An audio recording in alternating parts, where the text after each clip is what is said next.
Hello Megan, Salut Fanny. merci d'avoir accepté mon invitation pour passer aussi sur le podcast.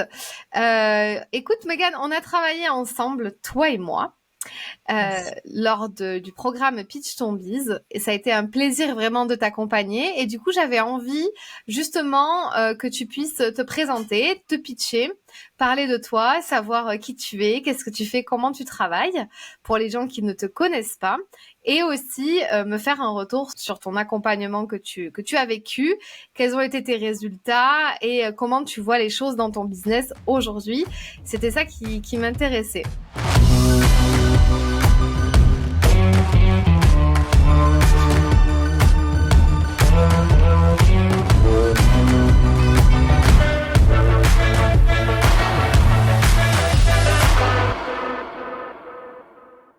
Donc, toute première question pour toi, Megan, est-ce que justement, tu peux me faire ton pitch de présentation? Comment tu te pitches? Qui es-tu et que fais-tu? J'ai l'impression de repasser mon bac. Alors du coup, je m'appelle Megan. Je suis la fondatrice de mon agence de communication et d'événementiel qui s'appelle J'ose et vous. J'ai créé cette agence dans le but d'aider mes clients à asseoir leur notoriété, mais surtout à pouvoir vraiment prendre tous les outils qui sont l'événementiel, la commercialisation et la communication comme un seul pour vraiment pouvoir booster en fait leur vente et leur notoriété. Donc le but c'était vraiment de pouvoir avoir un combo à 360 et pas juste de regarder dans une seule direction. J'aime bien dire que seul on va plus vite, mais ensemble on va plus loin. Donc c'est dans ce sens-là que je trouve que les accompagnements sont importants pour pas juste moi faire moi-même et que mon client du coup laisse son bébé. Le but c'est vraiment un travail main dans la main. Donc voilà, j'ai différentes offres autour de ça et j'organise également des événements. Comment t'en es venu à faire ça, toi, aujourd'hui? C'est quoi ton parcours? Est-ce que tu peux nous refaire un peu ton storytelling? Oui, alors du coup, je suis partie vivre à l'étranger quand j'avais 17 ans. De là, j'ai vraiment aimé en fait ce milieu un peu du tourisme. Donc c'est comme ça que j'ai démarré en fait. J'ai fait donc une école de communication et ensuite de tourisme et j'ai démarré en tant qu'organisatrice d'événements d'entreprise pour un tour opérateur et j'ai travaillé pour de très gros groupes. La partie de communication me manquait donc du coup suite au Covid, j'ai créé mon entreprise puisque mon entreprise salariée du coup avait mis la clé sous la porte et donc j'ai créé mon entreprise en me disant que j'avais pas envie de faire une croix sur l'un des domaines qui me plaisait. Donc du coup, j'ai mixé la com, l'événementiel, j'ai rajouté la commercialisation qui me semblait être le bon lien entre les deux. De base, je me suis dirigée vraiment vers les acteurs du milieu du tourisme puisque c'est ce que j'avais toujours fait. Et en fait, de fil en aiguille, je suis venue dans les milieux du bien-être, puisqu'en fait, finalement, je baignais dans le bien-être depuis que j'étais petite et de par le travail de ma maman. Donc, petit à petit, ça s'est un peu transformé. Ok, super clair. Quelles sont tes offres aujourd'hui? Avec qui tu travailles et qu'est-ce que tu vends au final? Du coup, j'ai créé un petit écosystème d'offres au final. Donc, je suis surtout sur de l'accompagnement, donc de l'accompagnement individuel sur le long terme, ou bien du ponctuel, donc vraiment vu comme un booster une heure et demie. Et j'ai aussi une formation en collectif. Donc, toutes ces trois offres, elles ont vraiment pour but d'apprendre, de donner les clés nécessaires pour comprendre les rouages de comment communiquer, avoir une communication authentique. Et quand je dis communication, ce n'est pas forcément de la communication digitale. La communication événementielle, la commercialisation, envoyer une newsletter pour envoyer une newsletter, ça ne sert à rien. Donc c'est vraiment être aligné, être authentique, surtout du coup pour mes clients qui sont surtout dans les milieux du bien-être au sens large. Donc je vais avoir des sophrologues, des énergéticiens, des masseurs, etc. Surtout des femmes. Et aussi le milieu du bien-être, donc autour de la périnatalité, qui est un milieu que j'affectionne particulièrement, surtout depuis que je suis maman. Et donc, du coup, c'est ces deux milieux-là surtout donc qui sont mes clients. Ok, trop bien. Et le B2B où tu organises aussi des événements, des Oui, séminaires. tout à fait. J'ai tellement travaillé cette partie-là avec toi que j'en oublie du coup ma partie initiale quand même, qui est du coup l'organisation d'événements d'entreprise. Donc là, ça va être du coup des événements d'entreprise et des événements. Alors c'est quand même à but entrepreneurial, mais de bien-être. Donc en fait, je peux travailler en marque blanche pour d'autres entreprises et venir en support de freelance pour de l'événementiel. Et j'organise également des séminaires pour de grosses entreprises. Donc là, j'ai pas forcément un secteur de prédilection. Ça peut être de la beauté, comme ça peut être de la chimie famille, ça, peu importe. Cool, ok. Et du coup, donc, c'était quoi, Mégane, ta problématique, toi, il y a quasi un an, moins d'un an peut-être, avant qu'on se rencontre au niveau du développement de ton entreprise? Quand tu m'as posé la question il y a une semaine que tu m'as dit que tu m'as donné tes questions, je me suis souvenue du coup de cette première problématique. Et en fait, c'est parce que je ne savais plus vers quel cap naviguer. C'était exactement ça. Je sortais de congé maternité. Je pense qu'en fait, la grossesse et la maternité m'ont un peu, enfin, c'est sûr et certain, mais ont chamboulé un petit peu mes idées, mes envies pour la suite. Et je savais plus trop vers quoi tourner. Et donc, du coup, j'avais besoin de quelqu'un qui allait me diriger un petit peu et creuser un peu plus loin que ce que moi je regardais à la surface. Moi, j'avais vraiment besoin d'être boostée Ouais, booster, ok, trop bien. et de regagner Donc, confiance aussi, parce qu'en fait, du coup, j'avais vraiment perdu confiance en moi sur la partie entrepreneuriale. donc c'est un peu les raisons qui t'ont poussé aussi à rejoindre un accompagnement business hein, et te dire, ok, c'est le bon moment pour me faire accompagner. C'était toutes ces raisons-là. Oui, puis me faire accompagner, c'était pas par n'importe qui, parce que j'en connais quand même beaucoup des coachs business et je savais, enfin, je voulais à la base vraiment apprendre à pitcher parce que j'arrive à pitcher n'importe lequel de mes clients sur le bout des doigts, mais alors dès qu'il s'agit de moi, c'est la cata. Et du coup, j'avais vraiment besoin que l'accompagnement soit autour du pitch, mais que ce soit pas que du pitch, que ce soit plus complet. Et je suis tombée sur une demoiselle lors d'un dîner, Mais d'une soirée même sur notre club d'entrepreneurs qui s'appelle Glow Up, donc du coup sur Toulouse. Nous avons fait partie d'un petit jeu ensemble qui nous a permis de nous connaître rapidement et je me suis dit waouh, c'est une fille comme elle que je veux. Elle est aussi délurée qu'elle a l'air professionnelle, elle est aussi rigolote qu'elle a l'air dynamique. Donc j'ai besoin de tout ça et j'ai surtout besoin de quelqu'un qui écoute pas tout le temps mes nostalgies et mes remords et qui regarde pas derrière moi comme moi je le fais. Donc j'ai besoin de quelqu'un qui regarde devant moi et qui me booste en me mettant un coup de pied au cul. ok, trop bien. Bon, je suppose que cette personne était donc moi. Si tu te Ok. reconnais dans la description, alors ça va. Donc dis-moi, c'est hyper important de matcher plus qu'au niveau business avec mes clients. Enfin, on a créé une autre relation aussi Oui, derrière. Enfin, voilà, je pense qu'on a dépassé un peu le stade de cliente, tout ça. On s'entend aussi très c'est sûr. bien et tout. Donc moi, j'ai vraiment besoin d'avoir un match aussi avec mes Oui, je clients. pense que c'est important les appels découvertes pour ça en Le fait. feeling, Le ouais. pire c'est qu'en plus quand on a fait l'appel découverte, je savais même pas si j'allais signer derrière. En fait, j'ai signé pendant. Donc enfin, c'est vraiment il faut se laisser surprendre en fait aussi dans la vie Ouais, et ça. pas forcément.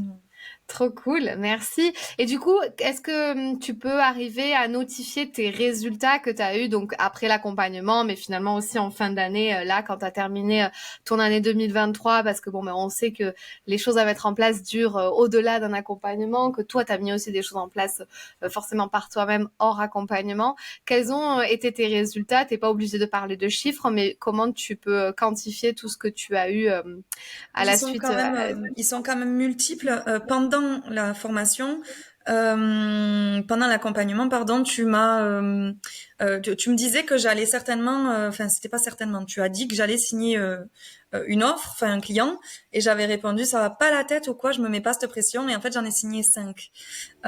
Donc j'ai créé en fait une formation en même temps que j'ai suivi Pitch Ton Biz. Bon, j'ai quand même été un peu lente à faire Pitch Ton Biz, mais c'était un choix. J'avais besoin que ça processe dans ma tête. Et du coup, j'ai signé, donc j'ai rempli en fait la première promo de ma formation pendant l'accompagnement. Donc ça, c'était quand même assez incroyable pour moi. J'aurais jamais pensé que j'aille aussi vite.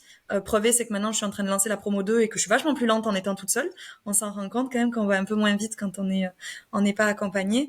Et ensuite, donc du coup, au niveau organisationnel, j'ai créé vraiment une offre à part entière, une deuxième que j'ai un peu réactualisée, et ensuite quand j'ai arrêté l'accompagnement, j'ai créé une deuxième offre, donc une mini offre pour compléter mon écosystème.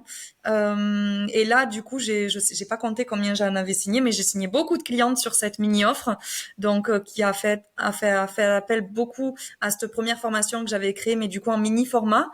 Donc ça a beaucoup plu, et ça c'est aussi grâce à tout le fil conducteur, le persona qu'on a revu ensemble, etc. Parce que j'ai beau savoir faire tout ça moi-même, quand on le fait tout seul, c'est difficile. Et ensuite, au niveau chiffres, donc malgré un congé maternité, donc j'ai pas travaillé tout le mois de janvier, et puis il a quand même fallu redécoller à partir de mi-février. J'ai obtenu du coup le chiffre d'affaires que je souhaitais réaliser en 2023. Et quand on s'est vu ensemble, on a du coup déterminé ensemble ce qu'on a décidé pour 2024. Tu m'as mis un coup de pied au cul en disant ça va pas la tête, tu t'arrêtes pas là, tu montes plus haut. J'ai dit bon d'accord. Et quand j'ai en fait fait mon chiffrage de 2024, le prévisionnel de début d'année, des 6 premiers mois, ben en fait j'y étais déjà. Enfin, en travaillant jusqu'à juin évidemment, mais je réalisais déjà l'objectif que l'on s'était donné toutes les deux à 50%. Donc du coup, plutôt méga contente de tout ça. Et voilà, je suis en train d'essayer un petit peu maintenant de faire le ménage sur ce que j'ai très envie de faire, un peu moins envie. Ouais. Et voilà. Ouais, c'est super important. Et c'est super bien ce que tu dis, c'est-à-dire qu'en fait, tu as posé des objectifs clairs et que là, tu as une visibilité à déjà quasi 6 mois Oui, avec des devis et des factures qui sont oui, signées. Et donc, tu as quasi réalisé ton chiffre d'affaires oui. que tu Moi, j'avais avais. vraiment besoin de cette stabilité, surtout depuis que je suis maman. C'est un peu cliché, mais je suis propriétaire d'une maison, je suis maman, j'ai pas trop le droit à l'erreur, quoi. Donc, Ouais, il me fallait vraiment que je puisse voir plus loin. Et en fait, je me rendais même pas compte que je n'avais pas créé d'offre.